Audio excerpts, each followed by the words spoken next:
It's a wrong thing. సత్యంతో మనం ప్రారంభం చేస్తే ప్రారంభంలో కొంతవరకు loss కలగవచ్చు. You may think that when you start with truth, you'll always have some problem in the beginning. క్రమక్రమేణా పెరుగుతూ దీనికి విలువ ఎక్కువ ఉంటుంది.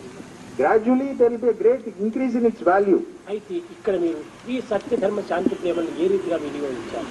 In this way, how these four, Satya, Dharma, Shanti, Prema, how have you put into practice? చక్కగా మీరు గుర్తించి మీ managers కు మీ managing directors కూడా చక్కగా స్మూత్ మాటలతో మనం చక్కగా ప్రచారం చేయాలి. Students always speak in a very soft, nice, loving tone to your managing directors, managers, all the truth. సత్యం ఏ రీతిగా వ్యాపారంలో మనం ప్రవేశపెట్టాలి? How should we put truth into practice in business? అనగా మన సత్యాన్ని మన అకౌంట్స్ లో ఆడిటింగ్ లో ఈ సత్యాన్ని ప్రవేశపెట్టాలి.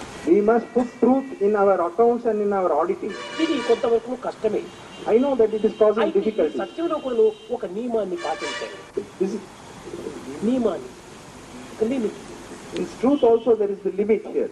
అయితే ఎంతవరకు మనకు ప్రాఫిట్ దాన్ని ఒక నిర్ణయం చేసుకో. Therefore, whatever is the limit to the profit, you must achieve. 10%, 15%, 5% నేను ప్రాఫిట్ కోసం పనిచేస్తున్నాను అని సత్యం చెప్పు, తప్పు లేదు. You must clear say there's nothing wrong in saying I am working for 10%, 5% profit. Beginning లోపల మనం కొంచెం లాస్ వస్తుంది, కష్టం అవుతుంది. In the beginning we may have loss, we may have problems. క్రమేణా ఇది పెరుగుతూ పోయేటప్పటికి అందరు కూడా ఆనందిస్తారు, ఒక కాన్ఫిడెన్స్ అందులో బయలుదేరుతుంది. Gradually people will get confidence and be happy to deal with you. మనం రాసేటువంటి లెక్కల్లో సత్యాన్ని మనం నిరూపించాలి. In the accounts which you write, put the truth in it. ఈ సత్యమైనటువంటి దీనిగా లేకుండా పోతే అనేక ట్రబుల్స్ మనకు వస్తుంది. If you don't write the truth in the accounts, all kinds of problems come to you. ఈ ప్రాబ్లమ్స్ మీకు చాలా బాగా తెలుసు. You know these problems very well. మనలో ఏదైనా కానీ లోపం ఉందింటే తక్షణమే ఇన్కమ్ ట్యాక్స్ ఆఫీసర్స్ గుర్తిస్తారు. If there is some defect in it, immediately the income tax officers know about it. ఆ గుర్తించేటప్పటికి ఇంకా మన బలహీనత పూర్తి నశించిపోతుంది. As soon as they know, you become immediately weakness. You become weak and fragile.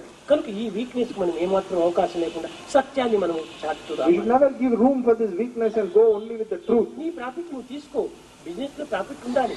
You must get your profit. There must be profit in business. కానీ అధికంగా నీవు ఏమాత్రం ఆశించవద్దు. But do not seek and desire excess profit.